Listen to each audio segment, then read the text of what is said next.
السلام علیکم بچوں، آج کا سبق ہے نظم ایک آرزو، جس کے شاعر ہیں محمد اقبال۔ شاعر کے بارے میں ہم پڑھیں گے پہلے۔ بسم اللہ الرحمن الرحیم۔ محمد اقبال کی پیدائش 1877 عیسوی میں ہوئی، وفات 1938 عیسوی میں۔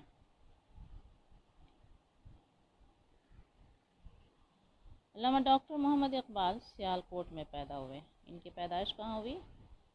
علامہ اقبال کی پیدائش سیالکوٹ میں ہوئی اور انہوں نے سیالکوٹ ہی میں امتیاز کے ساتھ انٹرنس کا امتحان پاس کیا۔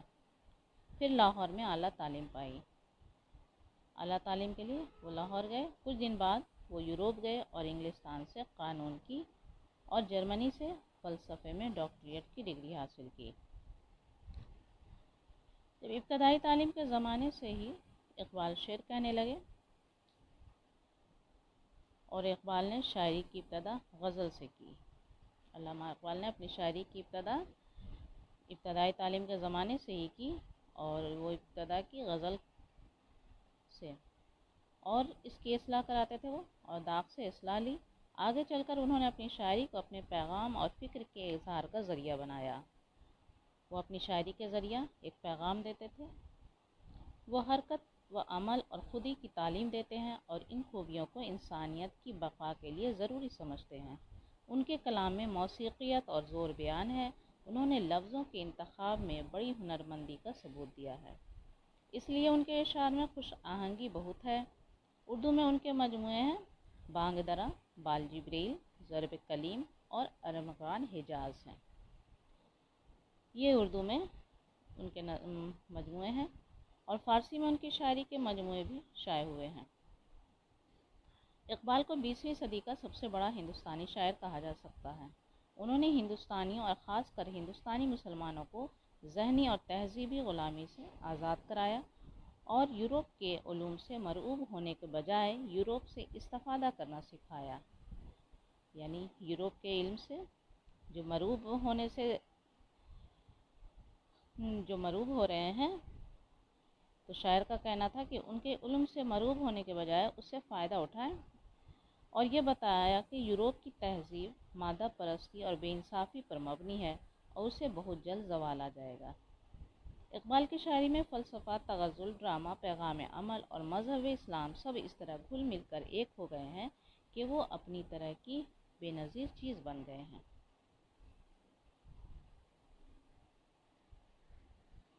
اب یہاں نظم ہے، نظم پڑھ کے سمجھاؤں گی۔ نظم ہے ایک آرزو۔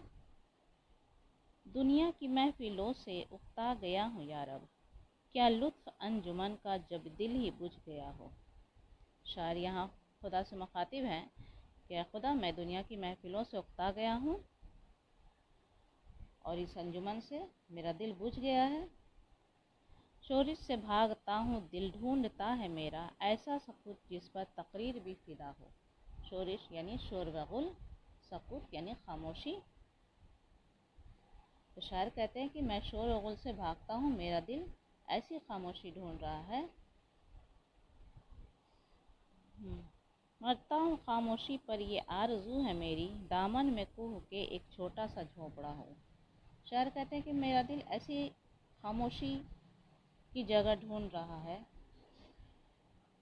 یعنی میری آرزو ہے کہ میں کسی پہاڑ کے دامن میں رہنے کے لیے ایک چھوٹا سا جھونپڑا بناؤں، مجھے ایک چھوٹا سا جھونپڑا مل جائے۔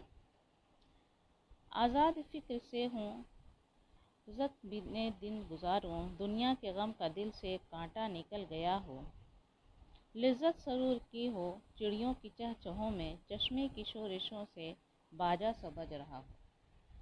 اور کہتے ہیں کہ میں اس جھوپڑی میں سب سے الگ تھلگ رہوں، بالکل تنہا رہوں، تنہائی کی زندگی گزاروں، اور وہاں اس پہاڑ کے دامن میں، اس چھوٹی سی جھوپڑی میں ہر فکر سے آزاد ہو جاؤں، دنیا کا کوئی غم وہاں پر نہ آئے، یعنی کسی طرح کی فکر وہاں مجھے نہ ستائے، اور جب صبح کا وقت ہو تو چڑیوں کی چہچہاٹیں، یعنی مجھے اس کے جو چڑیاں چہچہاتی ہیں، مجھے اس کے گانے کی لذت ملے، اور پہاڑوں کے چشمے سے گرنے والے پانی کی آواز کسی سریلے باجے کا موسیقی۔ گل کی کلی چٹک کر پیغام دے کسی کا، ساغر ذرا سا گویا مجھ کو جہاں نما ہو۔ یہاں پر دیکھیں، ساغر ذرا سا گویا مجھ کو جہاں نما ہو، یہاں پر صنعت کلمی استعمال کی گئی ہے۔ یہ کوئی تاریخی واقعہ کسی شعر میں اگر بیان کیا جائے تو اسے ہم کلمی کہتے ہیں۔ یہاں پر ساغر سا گویا مجھ کو جہاں نما ہو، یہ یہاں پر بیان کیا گیا ہے۔ جمشید بادشاہ کے پاس ایک پیالہ تھا، چھوٹا سا پیالہ، جس میں وہ پوری دنیا کے حالات کو دیکھ لیتا تھا۔ ہو ہاتھ کا سرہانا سبزہ کا ہو بچھونا، شرمائے جس سے جلوت خلوت میں وہ ادا ہو، مانوس اس قدر ہو صورت سے میری بلبل، ننھے سے دل میں اس کے کھٹکا نہ کچھ میرا ہو، صف باندھے دونوں جانب بوٹے ہرے ہرے ہوں، ندی کا صاف پانی تصویر لے رہا ہو دل فریب ایسا کوثر کا نظارہ، پانی بھی موج بن کر اٹھ اٹھ کے دیکھتا ہو۔ شاعر کہتے ہیں کہ جب کوئی پھول چٹکے تو اس کے چٹکنے کی آواز سے یہ معلوم ہو، یہ محسوس ہو کہ کسی نے کوئی پیغام بھیجا ہو۔ اور پھول کو کہتے ہیں، یعنی ایک چھوٹا سا پیالہ کہتے ہیں کہ یہ جام جہاں نما ہو، یعنی یہ میرے لیے جمشید بادشاہ کے پیالے کی مانند ہو، اور جھوپڑی میں جو وہاں کا سبزہ ہے، گھاس ہے، وہ میرے ہاتھ کا وہ بستر بن جائے اور میرا ہاتھ سرہانہ بن جائے، اور اس تنہائی میں وہ رنگ اور خوبی پیدا ہو جائے کہ میں اپنے دوستوں کی محفلوں کو بھول جاؤں، ان مجلسوں کا مجھے کوئی یاد نہ آئے، اور اس جگہ بلبل مجھے دیکھ کر بھاگے نہیں بلکہ میرے قریب آئے، اور اس کے ننھے سے دل میں میری جانب سے کسی طرح کا کھٹکا نہ ہو، اور میری جھوپڑی کے سامنے دونوں طرف ہرے ہرے بوٹے سب باندھے قطار میں کھڑے ہوں، اور ان کے درمیان ندی بہہ رہی ہو جس میں ان بوٹوں کا عکس پڑ رہا ہو۔ پہاڑ کا نظارہ وہاں پر اس قدر دل کو لبھانے والا ہو کہ ندی کا پانی اسے دیکھنے کے لیے موج بن کر ابھرے۔ آغوش میں زمیں کی سویا ہوا ہو سبزہ، پھر پھر کے جھاڑیوں میں پانی چمک رہا ہو، پانی کو چھو رہی ہو جھک جھک کے گل کی ٹہنی، جیسے حسین کوئی آئینہ دیکھتا ہو۔ مہندی لگائے سورج جب شام کی دلہن کو، سرخی لیے سنہری ہر پھول کی جگہ ہو، راتوں کو چلنے والے وہ جائیں تھک کے جس دم، امید ان کی میرا ٹوٹا ہوا دیا ہو، بجلی چمک کے ان کو کٹیا میری دکھا دے، جب آسماں پہ ہر سو بادل گھرا ہوا۔ شاعر کہتے ہیں اس میں کہ پہاڑ کے دامن میں سبزہ یعنی زمین کی گود میں آرام سے سویا ہوا، اور وہ چشموں کا پانی جھاڑیوں میں ادھر ادھر بہتا ہوا چمکتا ہو، اور پھول کی جو ٹہنی ہے وہ ٹہنی جھک جھک کر پانی کو اس طرح چھو رہی ہو جیسے کسی حسین دلہن کے نے آئینے سامنے رکھ لیا ہو، اسے دیکھ رہا ہو، اور سورج جو ہے وہ شام کی دلہن کو جب مہندی لگاتا ہو، کیونکہ جب سورج غروب ہوتا ہے تو اس وقت تھوڑی سرخی پھیل جاتی ہے، تو ہر پھول کا دامن سرخی مائل سنہرا ہو جاتا ہے، اور اس کے بعد جو لوگ رات کے وقت چلتے ہیں یعنی مسافر، جب وہ تھک کر چور ہو جائیں تو ان کے لیے میرا جو یہ جھوپڑی ہے، میرا ٹوٹا ہوا ایک دیا جو جھوپڑی میں ہے، ان کے لیے آرام کا سہارا بن جائے، ان کی روشنی کو دیکھ کر وہ میری جھوپڑی تک آئیں، اور جب آسمان پر بادل چھائے ہوئے ہوں تو بجلی کی چمک سے ان تھکے ہوئے مسافروں کو میری کٹیا نظر آ جائے اور وہ اس میں آرام کریں۔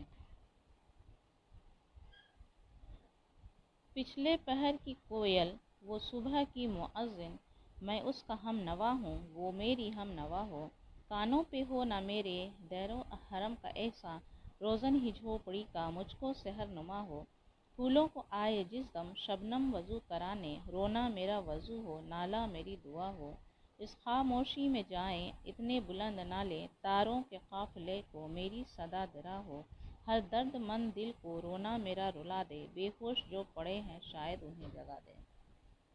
یہاں پر شاعر نے ایک پیغام دیا ہے کہ رات کے آخری پہر میں کوئل بولتی ہے، تو شاعر نے اسے کیا کہا ہے کہ اسے صبح کی مؤذن قرار دیا ہے، اور وہ سوچتا ہے کہ اس کے ساتھ مل کر گاؤں اور وہ میرے ساتھ مل کر گائے، دونوں ایک دوسرے کے ساتھ مل کر گائیں۔ اور صبح کے وقت مسجدوں سے اذان کی صدا بلند ہوتی ہے۔ اکثر دیکھا گیا کہ آبادی میں مسجدوں سے اذان کی آواز بلند ہوتی ہے، مندروں سے گھنٹی بجنے کی آوازیں آتی ہیں۔ تو چونکہ جہاں ویرانے ہوتے ہیں وہاں پر نہ مسجد ہوتی ہے نہ مندر ہوتی ہے، تو ان دونوں کے آوازوں کا شاعر یہاں پر احسان نہیں لینا چاہتا اور کہتا ہے کہ میری اپنی جھوپڑی کا سوراخ ہی صبح کا پتہ دینے کے لیے کافی ہو جاتا ہے۔ جب سورج نکلتا ہے تو اس سوراخ سے چھن چھن کر جو روشنی آتی ہے تو وہی اس کے صبح ہونے کا پتہ دے دیتا ہے۔ تو صبح ہونے سے کچھ پہلے شبنم پھولوں پر گرتی ہے تو شاعر سمجھتا ہے کہ شبنم پھولوں کو وضو کراتی ہے، اور کہتے ہیں کہ جب شبنم اپنا کام شروع کرے تو میں رونا شروع کر دوں، یعنی دعا میں لگ جاؤں، میں اتنا روؤں کہ یہ رونا ہی میرا وضو ہو جائے۔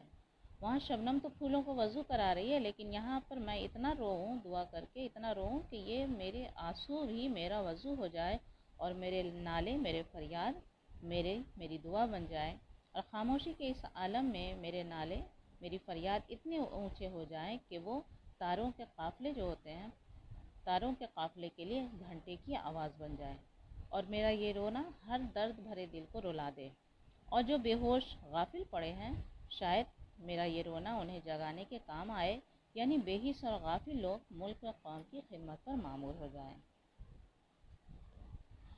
تو بچے یہ تھے نظم ایک آرزو۔ اب یہاں پر مشکل الفاظ ہیں، اسے پڑھیں۔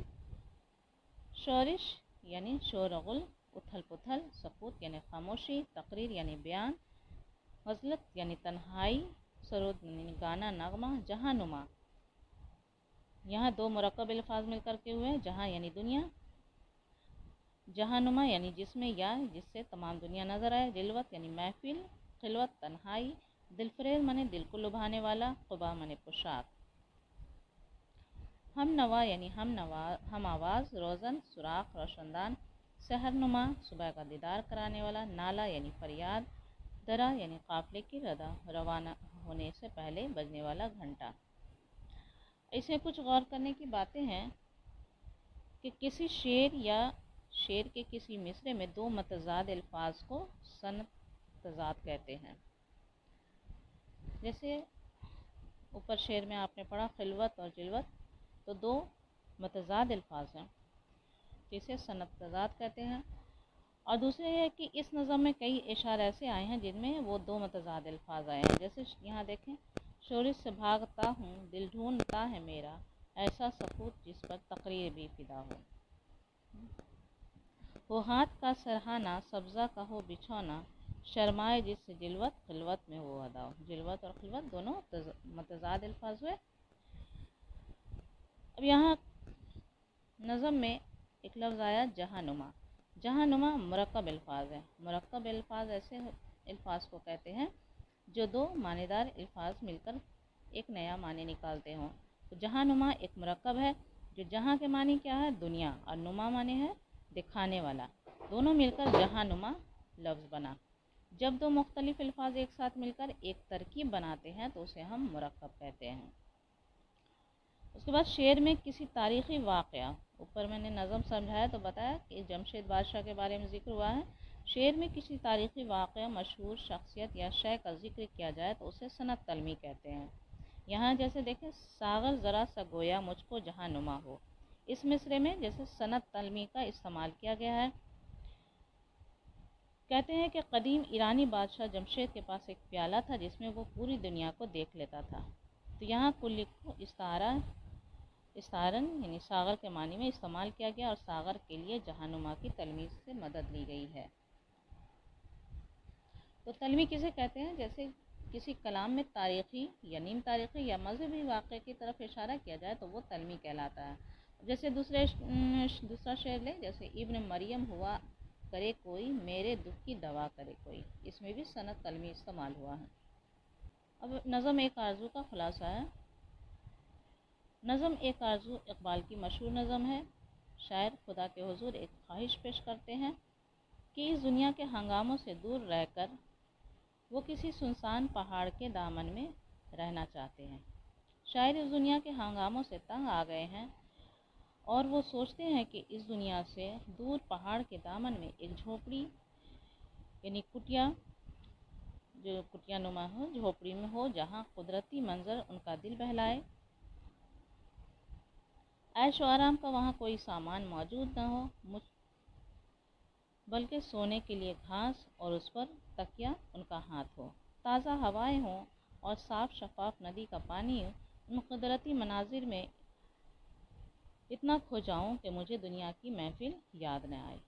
اس کے ساتھ اقبال کی یہ بھی خواہش ہے کہ جب رات کے وقت لوگ چلتے ہیں اور سفر کرتے ہوئے تھک جائیں تو میری جھوپڑی میں روشن چراغ ان کے لیے آرام کا سہارا بنے، اور جب آسمان پر بادل چھائے، بجلی چمکے، تو ایسے میں ان تھکے ہوئے مسافروں کے لیے میری کٹیا ایک امید بن جائے اور وہ اس میں آرام کریں۔ پہاڑوں پر مسجد مندر نہیں ہوتے، آبادیوں میں مسجد کی اذان اور مندر کی گھنٹی صبح کا پتہ دیتی ہے۔ شاعر کی خواہش ہے کہ مجھے صبح ہونے کی خبر میری کٹیا کا سراغ دے، جہاں سورج کی روشنی چھن چھن کر آئے۔ جب رات کا آخری پہر ہو، میں خدا کے حضور اپنی سوئی ہوئی قوم کے لیے دعا کروں کہ وہ غفلت کی نیند سے بیدار ہو اور ان کے دل میں بھی ملک و قوم کی ملت کے لیے تڑپیں اور ملک کی خدمت کے لیے معمور ہو جائیں۔ اب یہاں کچھ مشکل سوال جواب ہیں۔ سوال ہے، شاعر نے تنہائی کی کیا خوبیاں بیان کی ہیں؟ تنہائی میں دنیا کی محفلوں کی طرح ہنگامہ نہیں ہوتا، خاموشی چھائی رہتی ہے۔ تنہائی میں رہنے والا آدمی دنیا کی فکروں سے آزاد ہوتا ہے اور قدرتی مناظر سے لطف اندوز ہوتا ہے۔ سوال نمبر 2 ہے، پہاڑ کے دامن میں وہ کون سی چیزیں ہیں جن میں شاعر کو خاص دلچسپی ہے؟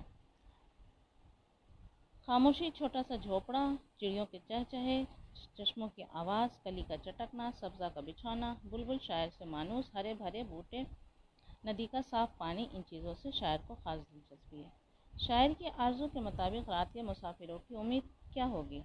رات کو چلنے والے مسافر جب تھکنے لگے تو شاعر کی کٹیا میں جلنے والا دیا ان کا حوصلہ بڑھائے۔ جب آسمان پر بجلی چمکے تو بارش بجلی سے بچنے کے لیے وہ شاعر کی کٹیا میں آئے۔ آخری شعر میں شاعر کیا بات کرنا چاہتا ہے؟ ہر درد مند دل شاعر کے دل کی آواز کو سمجھے۔ اقبال ملک و قوم کی بدحالی، ہندوستانیوں کی نااتفاقی پر رو رہے ہیں۔ اس بری حالت پر وہ بھی روئیں اور ان کے رونے سے جو لوگ بے ہوش غفلت کی گہری نیند میں ہیں جاگ جائیں۔